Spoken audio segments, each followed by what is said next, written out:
예수님의 관심은 항상 하나님의 나라를 전하고 하나님의 나라를 가르치는 것이었습니다.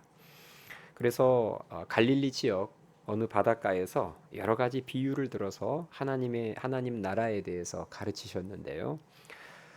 이 마가복음을 쓴 마가는 예수님께서 그렇게 하나님의 나라를 비유로 가르치신 후에 네 가지 사건을 연달아서 소개하고 있습니다.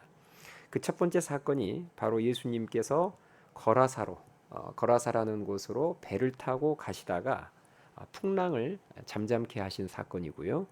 두 번째 사건이 거라사에 도착해서 그곳에서 군대 귀신 들린 사람을 고쳐주신 사건입니다. 이 사건 때문에 그곳 사람들이 예수님에게 마을에서 떠나 주실 것을 요청했고요. 이에 예수님께서는 다시 배를 타고 건너편 갈릴리 지역으로 돌아오셨는데요.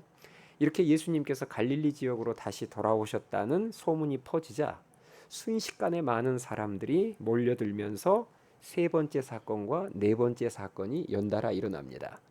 그 세 번째 사건이 바로 혈루증 걸린 여인을 예수님께서 고쳐주신 사건이고요. 그리고 네 번째 사건이 이 시간 우리가 살펴볼 회당장 야이로의 딸을 예수님이 살려주셨던 사건입니다. 예수님께서 갈릴리 지역에 다시 오셨을 때 예수님에게 가장 먼저 접근해서 신방 요청을 했던 사람이 바로 야이로라는 회당장이었습니다. 그에게는 12살 된 딸이 있었는데요. 문제는 그 12살 된 딸이 이렇게 매우 위독한 상태였다는 거예요. 그런데 이 야이로에게는 예수님에 대한 분명한 믿음이 있었습니다. 어떤 믿음이 있었느냐? 그 믿음이 오늘 본문 23절에 소개되어 있는데요. 자, 오늘 본문 22절, 23절을 보겠습니다. 자, 오늘 본문 22절을 보겠습니다. 22절부터 제가 읽겠습니다. 22절 회당장 중에 하나인 야이로라 하는 이가 와서 예수를 보고 발 아래 엎드려 간곡히 구하여 이르되 내 어린 딸이 죽게 되었사오니 오셔서 그 위에 손을 얹으사 그로 구원을 받아 살게 하소서 하거늘 이렇게 기록이 되어 있습니다. 자, 방금 여러분이 보신 것처럼 야이로에게 어떤 믿음이 있었어요? 내 딸이 지금 굉장히 위독하지만 그러나 예수님께서 오셔서 그 내 딸에게 안수해 주시면 낫게 될 것이라는 믿음이 분명히 있었습니다. 그래서 예수님을 찾아와서 이렇게 간곡히 구한 것이죠. 사실 야이로의 이런 행동은 당시 사회적인 분위기를 고려하면 결코 쉽지 않은 행동이었습니다. 왜냐하면 그가 보통 사람이 아니라 회당장이었기 때문입니다. 여러분 당시 회당은 성전의 기능과 교육기관의 기능을 다 가지고 있는 곳이었어요. 그래서 회당장의 위치는 오늘날로 굳이 뭔가 좀 이해를 돕기 위해 설명하자면 그 지역의 목사님이자 동시에 교장 선생님, 이 두 가지 역할을 다 가지고 있었어요. 목사님이자 학교의 교장 선생님. 그래서 그 지역에 굉장히 유명한 원로였습니다. 그러니까 사회적으로 이렇게 높은 지위에 있는 사람이 사회적인 지위로 보자면 예수님은 누구예요?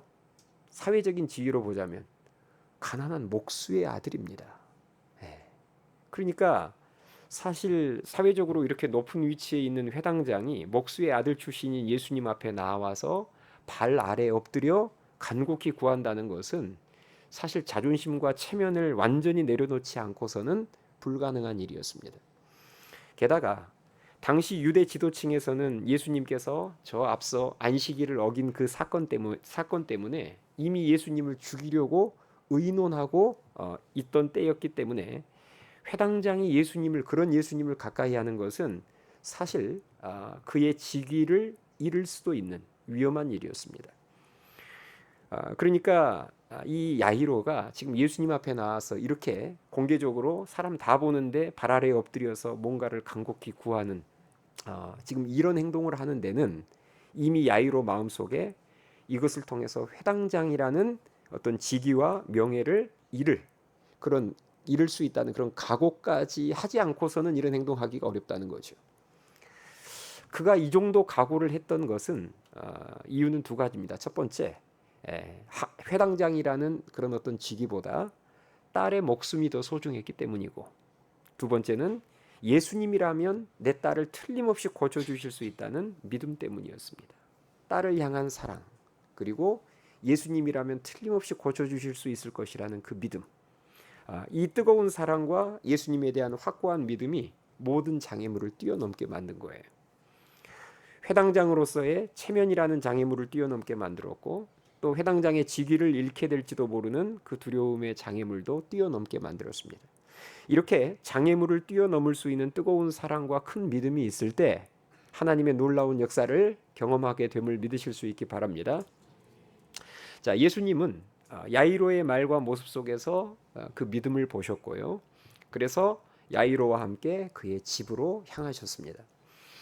야이로는 예수님이 그렇게 이제 허락해 주시고 집으로 함께 같이 가주시기 때문에 마음 속에 기쁨과 소망이 넘쳤겠죠. 그런데 마음 한편에는 다급함도 있었습니다. 왜냐하면 지금 딸의 상태가 너무 위독했기 때문이에요.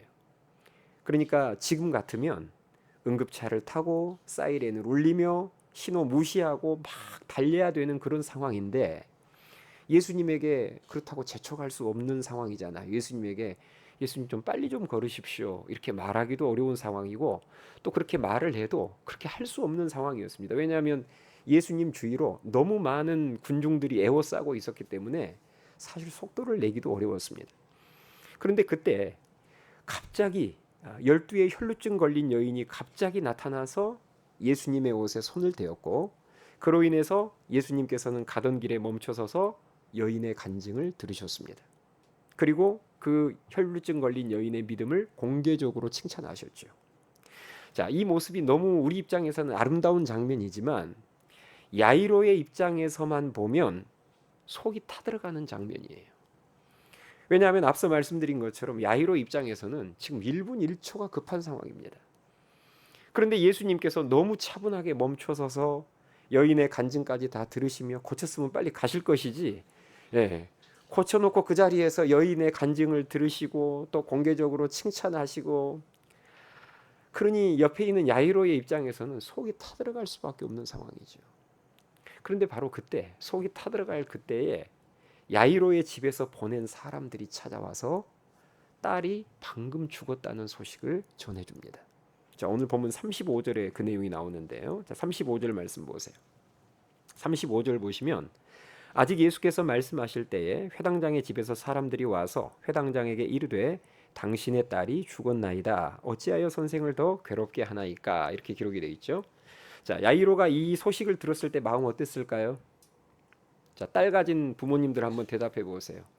야이로의 입장에서 마음이 어땠을 것 같아요? 이 소식을 딱 들었을 때 마지막 한 가닥의 소망이 사라져 버렸겠죠. 또 혈루증 걸린 여인이나 느긋하게 여인의 간증을 들으신 예수님이 원망스러워졌을 수도 있습니다. 그리고 무엇보다도 이제 더 이상 예수님을 모시고 집에 가는 것이 의미가 없다고 생각되었을 거예요. 큰 절망에 빠졌겠죠. 우리도 신앙생활을 하다 보면 이런 때가 있지 않습니까?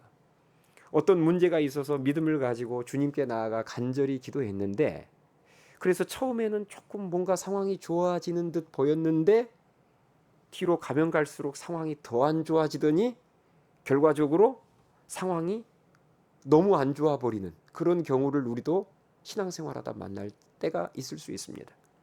그러니까 야이로의 경우가 딱 지금 그런 경우잖아요. 예수님 만나서 사실 혈루증 걸린 여인을 만나기 전까지만 해도 상황은 뭔가 조금 호전되는 듯 보였어요. 그런데 혈루증 걸린 여인을 만난 이후부터 상황이 확 안 좋아져 버렸습니다. 안 좋아진 정도가 아니라 완전 절망의 상황이 됐잖아요. 딸이 죽었다는 소식을 들었으니까. 그러나 우리가 그런 절망의 상황 속에서도 반드시 기억해야 될 것이 있으니, 그것은 전능하신 주님에게 있어서 절망의 상황은 없다는 거예요. 우리 입장에서 절망의 상황은 있을 수 있을지 모르지만 전능하신 주님의 입장에서는 절망의 상황이 없습니다. 절망의 상황이 오히려 더 큰 주님의 능력과 영광을 드러내는 기회가 될 수 있다는 사실을 우리들은 잊어서는 안 됩니다. 예수님은 사람들이 야이로의 딸이 죽었다는 소식을 전하기 전에, 그죠? 아까 사람들이 와서 그 딸의 죽음의 소식을 전하기 전에 예수님은 야이로의 딸이 죽었다는 것을 알고 계셨을까요? 모르고 계셨을까요? 알고 계셨겠지요. 전지하신 하나님이신데 그 사람들 오기도 전에 이미 야이로의 딸이 지금 죽었겠구나 알고 계셨을 것이고, 또 그 소식을 들었을 때 아빠인 야이로의 그 심정도 알고 계셨을 거예요. 그래서 예수님은 곧바로 야이로에게, 완전한 절망에 사로잡힌 야이로에게 이런 말씀을 해주셨습니다. 오늘 본문 36절 말씀을 우리 함께 읽겠습니다. 자, 예수님께서 딸의 죽음의 소식을 들은 이 야이로에게 뭐라고 말씀해 주시는지 36절 시작. 예수께서 그 하는 말을 곁에서 들으시고 회당장에게 이르시되 두려워하지 말고 믿기만. 예. 자, 예수님께서 하신 말씀이 뭐예요? 두려워하지 말고 믿기만 하라. 여러분, 이 말씀의 의미를 아시겠어요? 이 말은 야이로에게 믿음이 없었다는 말은 아닙니다. 분명히 야이로에게 믿음이 있었어요. 그러니까 예수님 찾아와서 구했죠. 그런데 딸의 죽음의 소식 앞에서 그 믿음이 흔들리면서 무너지자 그것을 아신 예수님께서 이런 말씀을 하신 거예요. 나를 처음 찾아왔을 때 네가 가지고 왔던 그 믿음을 끝까지 가지고 가야 된다, 이 말이에요. 두려워하지 말고 믿기만 하라. 그 말은 너 지금 더 안 좋아진 상황을 보면서 네 믿음까지도 더 안 좋아져 버리면 안 돼. 믿음까지도 흔들리면 안 돼. 끝까지 믿어야 돼. 믿음으로 시작했으면 끝까지 믿어야 돼. 이런 말입니다. 주님은 오늘도 우리에게 동일하게 말씀하세요. 우리도 야이로처럼 믿음으로 어떤 문제를 놓고 기도하다가 혹은 믿음으로 하나님의 말씀에 순종하다가 점점 더 안 좋아지는 상황을 만나서 우리들의 믿음이 흔들릴 때가 있을 수 있거든요. 분명히 나는 순종하고 분명히 나는 기도를 시작을 했는데 상황이 점점 안 좋아질 때 우리들의 믿음도 함께 흔들리고 무너질 때가 있을 수 있거든요. 그때 예수님 똑같이 우리들에게 말씀하시는 거죠. 상황을 보면서 두려워하지 말고 나를 계속해서 믿기만 해라. 아멘이 되십니까? 지금 예수님께서는 회당장 야이로에게 바로 앞서 나온 혈루증 걸린 여인보다도 지금 회당장 야이로에게 한 단계 더 높은 믿음의 수준을 요구하고 있습니다. 시작하는 믿음만 있어서는 안 되고 거기서 한 단계 더 나아가서 중간에 그 믿음과 반대되는 상황이 펼쳐진다 할지라도 흔들림 없이 끝까지 밀고 나아가야 되는 믿음도 필요하는 것을 지금 말씀하고 있고 요구하고 있습니다. 무슨 말인지 아시겠죠? 시작하는 믿음만 있어서는 안 되고 중간에 내 믿음의 각본과는 완전 반대 방향으로 상황이 흘러갈지라도 흔들림 없이 끝까지 밀고 나가는, 시작하는 믿음만 있어서는 안 되고 중간에 포기하지 않고 그 끝을 볼 수 있는 그 믿음도 필요함을 말하고 있습니다. 요셉이, 사실 구약에 나오는 요셉이 그런 믿음을 우리들에게 보여주었어요. 또 다니엘과 세 친구도 그런 믿음을 우리들에게 보여주었습니다. 요셉이 믿음으로 살면 살수록 상황은 더 꼬였어요. 요셉의 삶을 보면 그렇죠. 어렸을 때부터 믿음으로 살았는데 믿음으로 살면 살수록 점점 상황이 밝아지고 풀리는 게 아니라 점점 상황이 더 안 좋아졌습니다. 그래서 결국 억울한 누명 쓰고 감옥까지 들어갔죠. 그러나 요셉이 그것 때문에 시험 들거나 절망하지 않았고 끝까지 믿음으로 인내하며 나아갔을 때 결국 하나님의 놀라운 능력과 영광을 경험하게 되죠. 이것은 다니엘의 세 친구도 마찬가지였습니다. 하나님께서 풀무불에서 반드시 우리를 건져주실 것이라는 믿음이 있었지만 상황은 그들의 믿음대로 흘러가지 않았습니다. 결국은 풀무불에 던져졌어요. 그렇지만 그들의 믿음은 흔들림 없었고 그 결과 풀무불 속에서 함께 하시는 놀라운 하나님을 경험하며 살아나왔죠. 예수님께서는 이런 믿음을 야이로에게 요구하신 거예요. 두려워하지 말고, 상황 보면서 흔들리지 말고, 네가 믿음으로 시작했다면 끝까지 믿음으로 나아가야 돼. 여러분, 그렇습니다. 지금 우리들에게도 이 믿음이 필요합니다. 여러분이 이제 우리 교회가 물리를 걷게 하는 기도 17,000 기도회를 시작했고 또 얼마 전에 특별 새벽 기도가 있지 않았습니까? 그러면 여러분이 평소보다도 지금 더 기도를 하고 있어요. 그래서 평소보다도 더 믿음으로 하나님 앞에 간절히 기도하는데 상황은 이상하게 더 안 좋은 쪽으로 흘러갈 수도 있습니다. 오늘 야이로와 같은 상황일 수 있어요. 그럴 때 우리 당황하죠. 아니 하나님, 제가 지금 물걷기 기도도 시작했고 특세를 통해서 예전보다 더 믿음으로 하나님께 구하고 하나님을 더 많이 의지하고 있는데 어떻게 상황이 더 안 좋아질 수가 있습니까? 이때 어마어마한 낙심과 두려움과 절망이 찾아올 수 있습니다. 바로 그때 오늘 예수님이 하신 말씀을 여러분들이 기억하셔야 돼요. 두려워하지 말고 지금 상황만 놓고 지금의 상황만 놓고 보고 이게 마치 전부인 것처럼 절망하거나 두려워하지 말고 뭐만 하면 된다? 끝까지 믿기만 하면 된다. 왜냐? 하나님은 여전히 살아계시고 하나님은 여전히 우리들의 기도를 듣고 계시며 우리에게는 절망의 상황이 있을지 몰라도 하나님에게는 절망의 상황이 있을 수가 없으며 그분은 어떤 절망의 상황도 큰 영광의 상황, 소망의 상황으로 바꾸실 수 있는 분이시기 때문입니다. 바라기는 지금 내 앞에 펼쳐진 상황이 내가 꿈꾸는 믿음의 각본대로 흘러가지 않는다 할지라도 오늘 본문에 나오는 야이로에게 하셨던 그 주님의 말씀, 두려워하지 말고 믿기만 하라. 이 말씀을 여러분들이 굳게 붙잡고 끝까지 믿음으로 밀어붙여서 주님의 더 큰 영광을 경험하게 되기를 주님의 이름으로 축원합니다. 자, 다시 본문으로 돌아가서요. 예수님께서는 말씀으로 야이로에게 힘을 북돋아 주셨어요. 너 흔들리면 안 돼. 두려워하지 마. 믿기만 하면 돼. 말씀을 통해서 힘을 주신 이후에 야이로와 함께 집을 가셨습니다.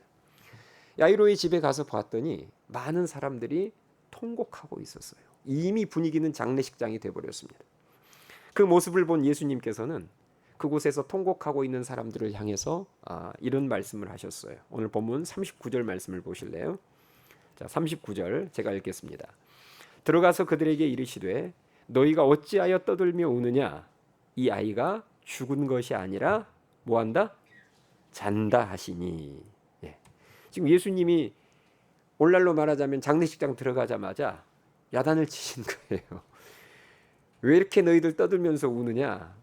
사실 굉장히 당황스럽죠. 이러면 당연히 장례식장에서 우는 것이 당연한데 지금 예수님께서는 호통을 치시면서 이 아이는 죽은 것이 아니라 잔다 이렇게 말씀을 하셨습니다. 왜 여러분 예수님께서 이 야이로의 딸이 잔다라고 말씀을 하셨을까요? 예수님이 곧 뭐 하실 것이기 때문에 깨우실 것이기 때문에. 아멘. 예수님이 곧 깨우실 것이기 때문에 잔다고 말씀하신 거예요. 그래서 예수님께서는 아이가 잔다 이렇게 말씀하셨는데 이 말을 들은 그 사람들의 반응은 오늘 본문 말씀에 보면 비웃었다고 나와 있어요. 비웃은 거예요.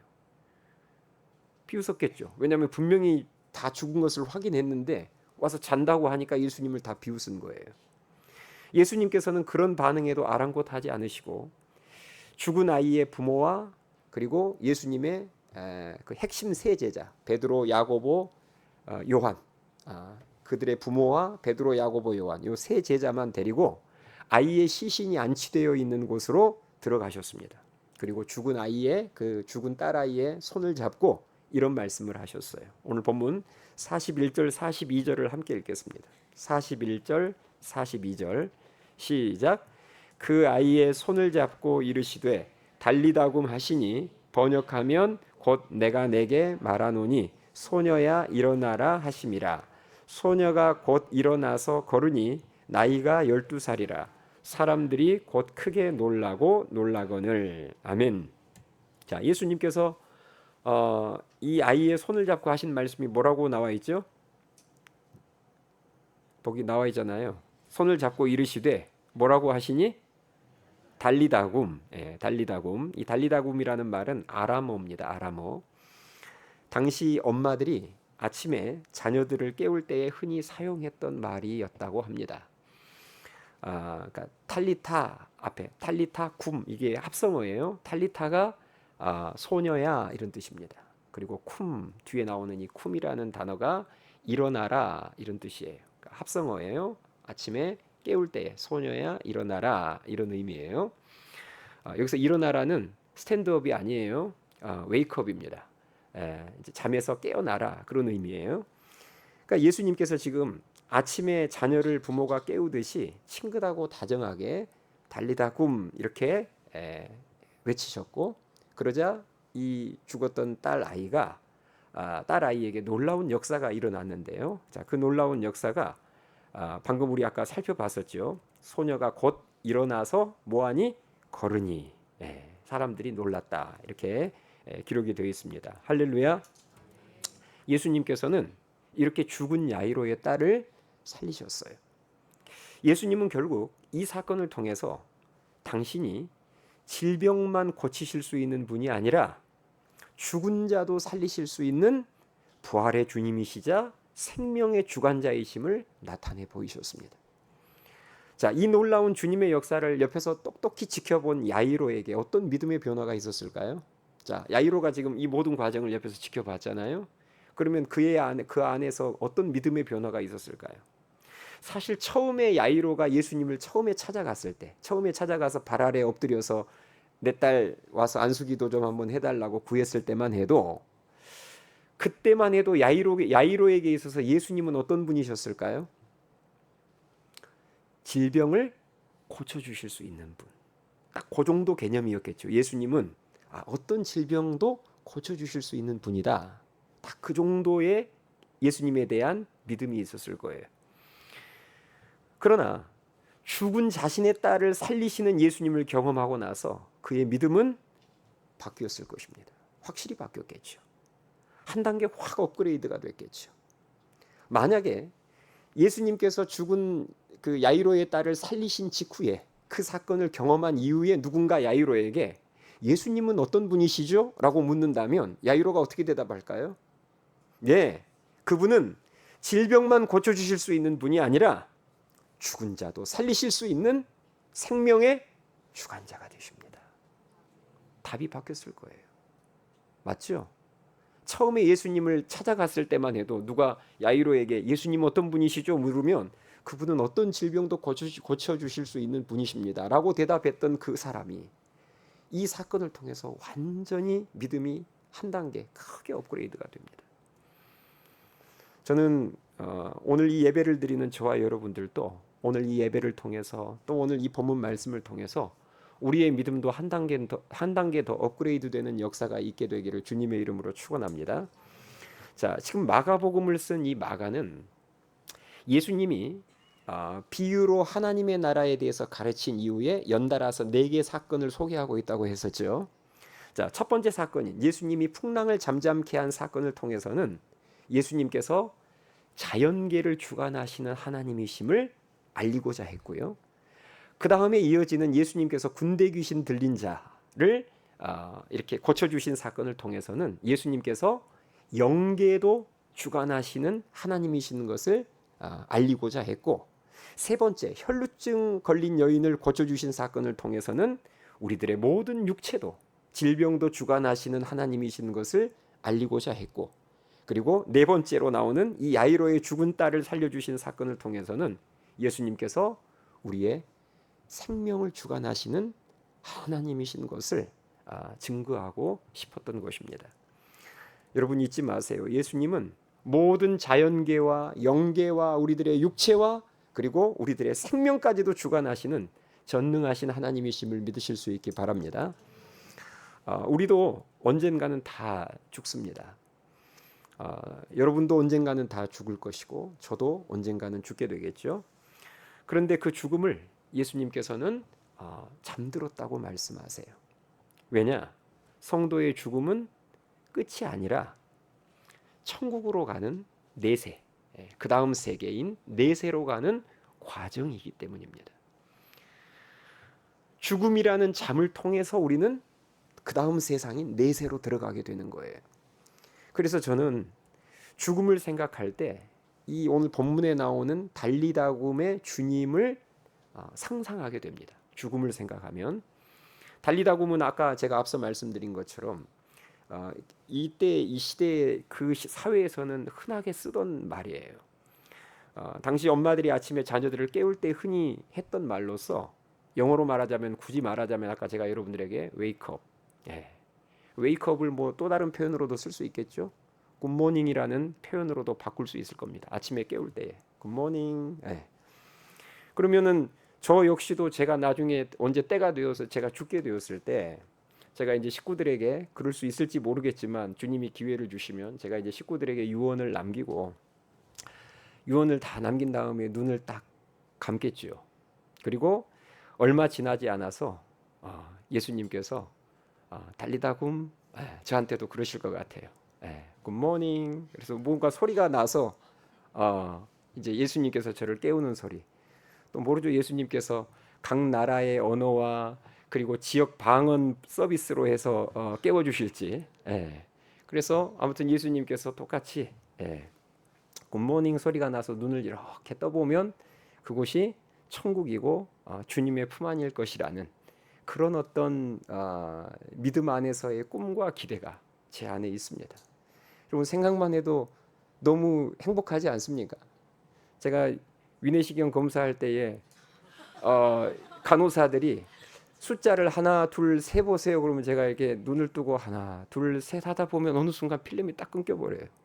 그리고 나서 갑자기 이제 눈이 이렇게 탁 떠지면 장소가 바뀌어 있죠. 아까 분명히 저쪽에 있었는데 이제는 회복실에 와 있고, 그리고 이제 눈을 떠보면은 여기저기 간호사 분들이 와서 이제 일어나셨어요 하기도 하고 뭐 이제 안내를 해주시는데, 제가 죽을 때 정말 사람들에게 유언을 남기고 눈을 싹 감고 싹 달리다굼 혹은 뭐 굿모닝도 좋고 뭐도 좋습니다. 예수님의 말씀이 목소리가 들려서 눈을 탁 떠보면 그곳이 천국일 것을 생각하면 너무 큰 소망이 되는 거예요.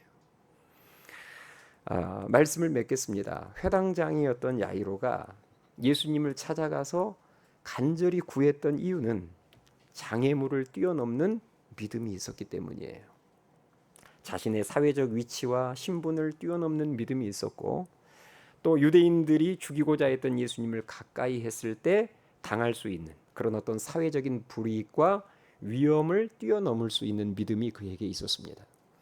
그러나 그 야이로의 믿음은 그렇게 해서 잘 나아가다가 딸의 죽음이라는 장애물 앞에서 믿음이 멈춰서 버렸어요.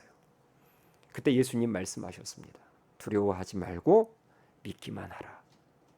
너 믿음으로 시작했잖아. 그러면 설령 모든 상황이 네가 생각했던 믿음의 각본대로 흘러가지 않는다 할지라도, 절망의 상황으로 흘러간다 할지라도 너 믿음으로 시작했으면 끝까지 믿음으로 밀어붙여야 돼. 시작하는 믿음만 있어서는 안 되고 중간에도 어떤 상황과 일을 만나도 계속해서 믿음으로 나아가서 끝을 보는 믿음도 있어야 된다는 거예요.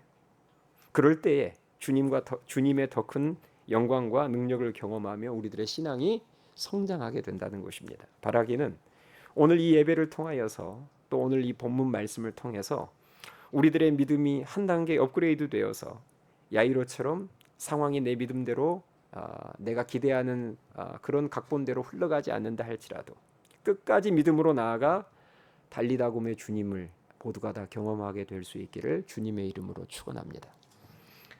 찬양하시겠습니다.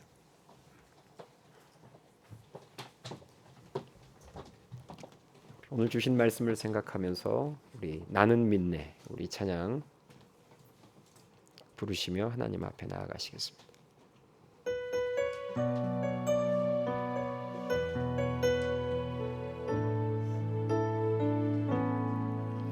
내게 허락하신 시련을 통해 나의 믿음 더욱 강하게 자라나고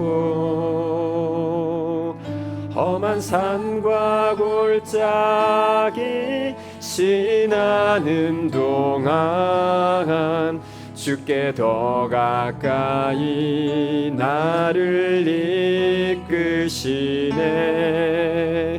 내가 겪는 시험이 어렵고 힘겨워도 내 주님보다 크지 않네.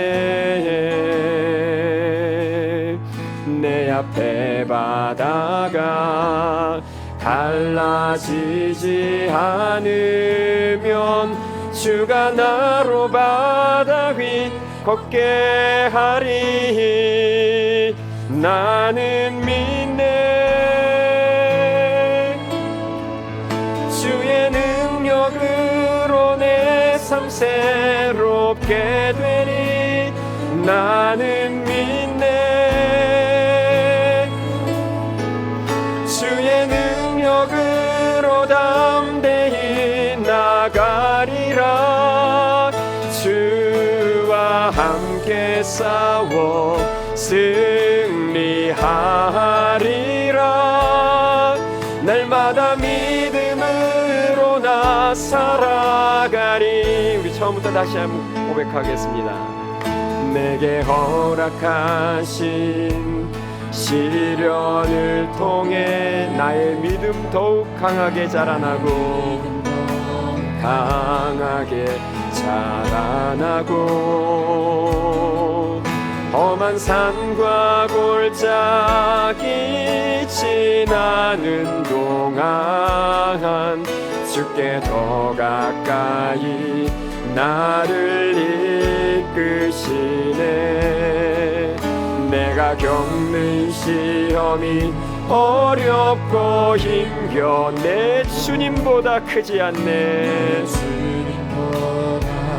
크지 않네. 내 앞에 바다가 갈라지지 않으면 지지 주가 나로 바다 위 걷게 하리. 바다 위 걷게 믿음으로 선포합니다. 나는 믿네. 주의 능력으로 내 삶 새롭게 되리. 나는 믿네. 주의 능력으로 담대히 나가리라. 주와 함께 싸워 승리하리라. 날마다 믿음으로 나 살아. 나는 믿네. 나는 믿네. 주의 능력으로 담대히 나는 믿네.